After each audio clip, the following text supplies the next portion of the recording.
मराठा आरक्षणाच्या संदर्भात आज आलेला निकाल हा दुःखदायी तर आहेच, पण अत्यंत निराशाजनक अशा प्रकारचा सर्वोच्च न्यायालयाचा निकाल आहे। मुळातच आपण मराठा आरक्षणाचा कायदा केल्यानंतर या संदर्भात माननीय उच्च न्यायालयामध्ये याचिका झाली आणि या सगळ्या मुद्द्यांवर माननीय उच्च न्यायालयाने आपल्या बाजूने निकाल दिला, मराठा आरक्षणाच्या बाजूने निकाल दिला आणि आपला कायदा हा वैध ठरवला। त्या विरोधात माननीय सर्वोच्च न्यायालयात अपील झाली, हा वैध ठरवला। त्या विरोधात माननीय सर्वोच्च न्यायालयात अपील झाली। मी त्याच काळात मुख्यमंत्री होतो। आपण माननीय सर्वोच्च न्यायालयामध्ये अत्यंत मजबूतीने बाजू मांडली। याचिकाकर्त्यांनी आज जे विषय मांडले आहेत तेच सगळे विषय सर्वोच्च न्यायालयात मांडले होते। तेव्हाचे माननीय सरन्यायाधीश यांच्या बेंच समोर ही केस लागली होती आणि त्यावेळी या मुद्द्यांचा प्रतिवाद आपण केला आणि माननीय सरन्यायाधीशांनी त्यावेळेस स्थगिती द्यायला नकार दिला आणि स्पष्टपणे आपला कायदा सुरू राहील अशा प्रकारे सर्वोच्च न्यायालयाच्या सरन्यायाधीशांच्या बेंचने सांगितलं होतं। नंतरच्या काळामध्ये जेव्हा नवीन बेंच तयार झाला आणि त्या बेंच पुढे ही केस गेली, त्यावेळी आत्ताच्या सरकारनं त्याच्यासमोर ज्या काही बाबी मांडल्यात त्या मांडत असताना कुठेतरी समन्वयाचा अभाव आम्हाला पाहायला मिळाला। 2-2, 3-3 वेळा वकिलांना आमच्याकडे माहितीच आली नाही असं सांगावं लागलं, आम्हाला इन्स्ट्रक्शन्स नाही असं सांगावं लागलं आणि त्या माहितीअभावी केस ॲडजन करावी लागली। एकूणच समन्वयाचा मोठा अभाव हा पाहायला मिळाला आणि त्यातून या कायद्याला स्थगिती मिळाली। खरं तर सर्वोच्च न्यायालयाचा एक नियम आहे, सर्वोच्च न्यायालयामध्ये कायद्याला कधी स्थगिती मिळत नाही। ऑर्डिनन्सला, अध्यादेशाला स्थगिती मिळते पण कायद्याला स्थगिती मिळत नाही। एक अलिखित त्यांचा नियम असा आहे आणि अनेक जजमेंट्स अशी आहेत की कायद्याच्या संदर्भात अंतिम सुनावणी झाली पाहिजे, त्याला स्थगिती देता येत नाही। परंतु तरी देखील या समन्वयाच्या अभावातनं त्या ठिकाणी कायद्याला स्थगिती मिळाली आणि ज्यावेळी स्थगिती मिळाली त्याच वेळी आमच्या मनामध्ये संशयाची पाल चुकचुकली की जर कायद्याला स्थगिती देत नाहीत तर या ठिकाणी स्थगिती का मिळाली। त्यानंतर राज्य सरकारने लार्जर बेंचकडे आम्ही जाणार असं सांगितलं। कित्येक दिवस रिव्ह्यू पिटिशनच दाखल झालं। मग त्याच्यानंतर लार्जर बेंचकडे आपण गेलो आणि त्या ठिकाणी देखील आपण बघितलं की समन्वयाचा मोठा अभाव होता। गायकवाड कमिशनच्या रिपोर्टचं ट्रान्सलेशन हे सातत्याने छत्रपती संभाजीराजे देखील सांगत होते हे ट्रान्सलेशन झालं पाहिजे, इतर याचिकाकर्ताही सांगत होते, पण ते शेवटपर्यंत होत नव्हतं। एवढंच नाही तर ज्यावेळी कोर्टाचा असा एक त्या ठिकाणी माननीय कोर्टाने त्यांचा एक समज झाल्यामुळे विचारलं की असं कसं गायकवाड कमिशनच्या रिपोर्टला कोणीच विरोध केला नाही किंवा कोणीच त्यांच्यासमोर कसं बोललं नाही, म्हणजे हा काय एकतर्फी रिपोर्ट आहे का। त्यावेळी आमच्या वकिलांजवळ ही माहिती ही द्यायला हवी होती की हजारो ॲप्लिकेशन्स जशा बाजूच्या आल्या तशा विरोधातल्या आल्या आणि त्या प्रत्येक विरोधातल्या ॲप्लिकेशनला गायकवाड कमिशननी हिअरिंग दिलं। विभागात जाऊन त्या ठिकाणी बोलवून आणि त्या हिअरिंग दिल्यानंतर त्या प्रत्येक अर्जाचा कायदेशीर निपटारा केला। म्हणजे हा काही एकतर्फी तयार केलेला अशा प्रकारचा रिपोर्ट नव्हता, सगळी प्रोसेस फॉलो करून तयार केलेला हा रिपोर्ट होता। गायकवाड कमिशनने 50% वर आरक्षण का दिलं पाहिजे आणि कसं ते इंदिरा साहनीने त्यांच्या म्हणजे केसमध्ये जे सांगितलं आहे त्या मॅन्डेटमध्ये कसं बसतं या संदर्भात सगळी माहिती त्यात दिली होती.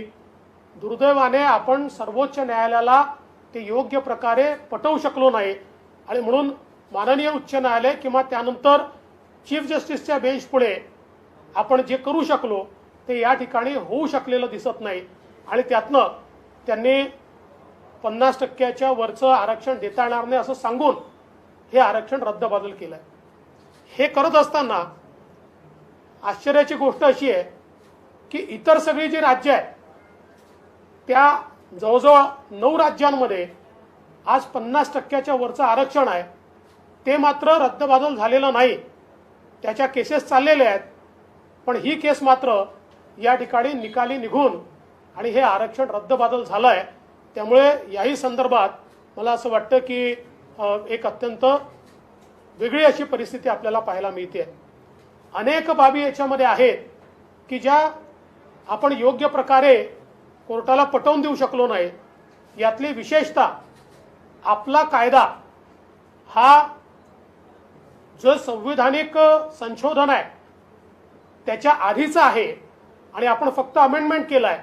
ही जी भूमिका आपण माननीय उच्च न्यायालयात मांडत होतो त्यापेक्षा वेगळी भूमिका किंवा ती भूमिका थोडीशी कमी मांडून वेगळ्या भूमिकेकडे आपण सर्वोच्च न्यायालयात का वळलो हा देखील एक प्रश्न आपल्यासमोर या ठिकाणी उपस्थित होतोय. आणि त्याही संदर्भात आपल्याला कल्पना आहे की केंद्र सरकारने स्पष्ट भूमिका त्या संदर्भातली सर्वोच्च न्यायालयामध्ये मांडली होती आणि असं असताना देखील आपण कुठेतरी आमचा कायदा हा आधी तयार केला आणि आता फक्त अमेंडमेंट आहे हे त्या ठिकाणी सांगू शकलेलो नाही. एकूणच या संपूर्ण निर्णयामध्ये थोडंसं समाधान एका गोष्टीचं आहे की किमान ज्या लोकांना मागच्या काळात आरक्षण मिळालं त्यांचं आरक्षण टिकलंय. मला असं वाटतं की 9/9/2020 पर्यंत ज्यांना आरक्षण मिळालंय त्या सगळ्यांचं आरक्षण जे आहे ते या ठिकाणी कायम ठेवण्यात आलेलं आहे. त्यानंतरचं मात्र आरक्षण हे रद्दबातल झालंय. आता या संदर्भात एक मोठा आक्रोश देखील आहे परंतु माझी सगळ्यांना विनंती आहे की शेवटी सर्वोच्च न्यायालयाच्या निर्णयावर केवळ आक्रोश करून चालणार नाही तर आपल्याला काय मार्ग काढता येतो आणि समाजाला न्याय देता येतो याचा अधिक आपल्याला विचार करावा लागेल. आणि म्हणून राज्य सरकारला आम्ही विनंती करतो की राज्य सरकारने या संपूर्ण निर्णयाचा अभ्यास करण्याकरता एक सर्वोच्च न्यायालयाच्या आणि उच्च न्यायालयाच्या ज्येष्ठ विधिज्ञांची समिती तयार करावी. त्यांनी अभ्यास करून यातनं कसा मार्ग काढता येईल आणि मराठा समाजाला न्याय देता येईल या संदर्भातली कृती करावी आणि त्या संदर्भात त्यांनी एक रिपोर्ट तयार करून सर्वपक्षीय बैठकीसमोर तात्काळ तो रिपोर्ट ठेवावा आणि त्यानुसार एक नीट त्याची रणनीती तयार करून आपल्याला पुढे गेलं पाहिजे. खरं म्हणजे न्यायालयामध्ये आपण न्यायालयीन लढाई लढत असतो परंतु न्यायालयीन लढाई लढत असताना न्यायालयाचे देखील ज्याला आपण आपल्या बोलीभाषेमध्ये गनिमी कावा म्हणतो अशा प्रकारे काही कायदेशीर देखील गनिमी कावा असतो की ज्याच्यामध्ये शेवटी वेगवेगळे वकील वेगवेगळ्या गोष्टी मांडत असतात आणि त्यातनं आपली गोष्ट योग्य कशी आहे ती कायदेशीर कशी आहे हे पटवून देणं या संदर्भात देखील महत्त्वाच्या काही गोष्टी कराव्याच्या लागतात. मला असं वाटतं की आत्तापर्यंत जे काही झालं असेल त्यात ते दिसलं नाही आहे पण भविष्यात हे देखील आपल्याला त्या ठिकाणी करावं लागेल. आणि मी ज्यावेळेस गनिमी कावा म्हणतोय त्यावेळेस त्याचा चुकीचा अर्थ कोणी काढू नये. मी स्पष्ट करू इच्छितो की न्यायालयीन पद्धतीमध्ये आपल्याला आपला मुद्दा बरोबर आहे म्हणून वेगवेगळ्या पद्धतीनं तो मांडावा लागतो आणि समोरच्या व्यक्तीचा मुद्दा चुकीचा आहे या संदर्भात वेगवेगळ्या प्रकारची आर्ग्युमेंट्स आणि त्या संदर्भातले जे काही कायदेशीर दावे आहेत ते दावे आपल्याला एकावेळी चालवावे लागतात. तर मला असं वाटतं या सगळ्या गोष्टींचा विचार हा आता येत्या काळामध्ये होण्याची आवश्यकता आहे आणि म्हणून सरकारने तात्काळ या संदर्भात कारवाई करावी. आणि त्याचसोबत आता हा जो काही मधला काळ आहे या काळामध्ये किमान आपण मागच्या काळामध्ये मराठा समाजाच्या हिताच्या शिक्षणाच्या स्कॉलरशिपच्या रोजगाराच्या अशा वेगवेगळ्या योजना सुरू केल्या होत्या, ज्या योजनांना या सरकारने आता पहिले तर निधीच दिला नाही आणि त्यानंतर दाखवण्यासारखा निधी दिला, पण प्रत्यक्षात तो मिळत नाही. आता किमान जोपर्यंत यातनं मार्ग निघत नाही त्या योजना अत्यंत वेगाने सुरू केल्या पाहिजे. मग राजश्री शाहू महाराज शिष्यवृत्तीची योजना असेल किंवा मेरिट शिष्यवृत्तीची योजना असेल, परदेशात शिक्षणाची योजना असेल किंवा अण्णासाहेब पाटील आर्थिक विकास महामंडळाच्या माध्यमातून जे काही आपण काम सुरू केलं होतं आणि विशेषतः श्री नरेंद्र पाटील यांनी तळागाळात जाऊन अनेक उद्योजक त्याच्या माध्यमातून तयार केले. मला असं वाटतं या सगळ्या योजना आता वेगानं आपण या ठिकाणी केल्या पाहिजेत. या सरकारला एक विनंती आमची अजून आहे की या सरकारनं कुठेतरी आपल्या कायदेशीर संपूर्ण ज्या व्यवस्था आहेत त्या संदर्भात अधिक अलर्ट राहण्याची आवश्यकता आहे. कारण मागच्या काळात आपण बघितलं की जवळजवळ 14-15 महिने ओबीसी आरक्षणाच्या संदर्भात या सरकारनं उचित भूमिका मांडली नाही आणि केवळ तारखा घेत राहिले. त्यामुळे निवडणुकीत स्थानिक स्वराज्य संस्थांच्या निवडणुकीत ओबीसी समाजाला जे आरक्षण मिळालं आहे त्याच्यावरही गंडांतर आलं आणि तेही सर्वोच्च न्यायालयाने स्थगित केलं आणि अजूनही त्याच्यावर पुढची कारवाई या सरकारने केलेली नाही. त्यामुळे एकूणच सामाजिक न्यायाचे जे मुद्दे आहेत ते भाषणात न बोलता ते कृतीत आले पाहिजेत असं आमचं मत आहे. आणि अशा प्रकारची कृती करण्याकरता सरकार जे निर्णय घेईल त्या निर्णयाला विरोधी पक्ष म्हणून आम्ही पूर्णपणे त्या ठिकाणी समर्थन देऊ. पण सरकारने कुठेतरी सिरियसली आणि सिन्सिअरली पुढे होण्याची आवश्यकता आहे असं आमचं मत आहे.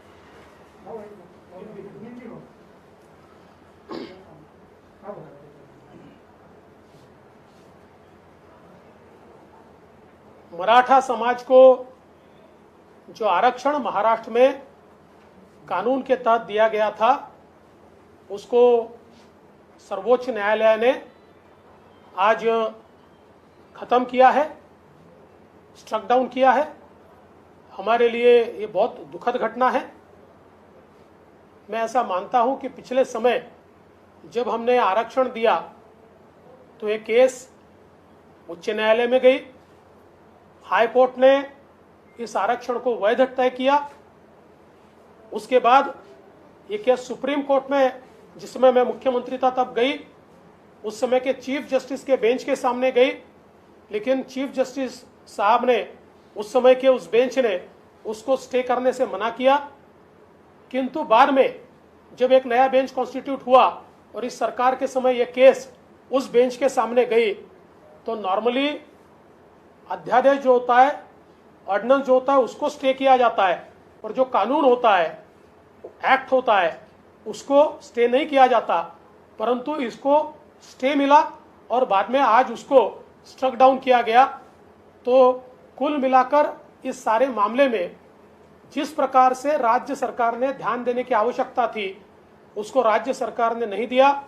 जो एक समन्वय राज्य सरकार में और वकीलों में होना चाहिए था वो समन्वय भी हमको नहीं दिखा. कई बार राज्य सरकार के सुप्रीम कोर्ट में सीनियर काउंसिल्स को ये बोलना पड़ा कि हमको कोई इंस्ट्रक्शंस ही नहीं मिले, हमारे पास जानकारी नहीं है. और कुल मिलाकर आज जो फैसला आया है वो निराशाजनक है. अब हमारी सरकार से मांग है कि सरकार ने तुरंत इसके ऊपर सीनियर काउंसिल्स का पैनल तैयार करके और इसमें हम क्या रास्ता निकाल सकते हैं उसका एक पेपर तैयार करना चाहिए और सभी पक्षों को साथ में लाकर एक मीटिंग करनी चाहिए. मला असं वाटतं की मी अतिशय स्पष्टपणे सगळे मुद्दे मांडले आहेत. आता याच्यात अजून प्रश्न उत्तरांची आवश्यकता नाहीये. अगर आपने अभी तक हमारा चैनल सब्सक्राइब नहीं किया तो अभी सब्सक्राइब करें और बेल आइकॉन को क्लिक करके हमारी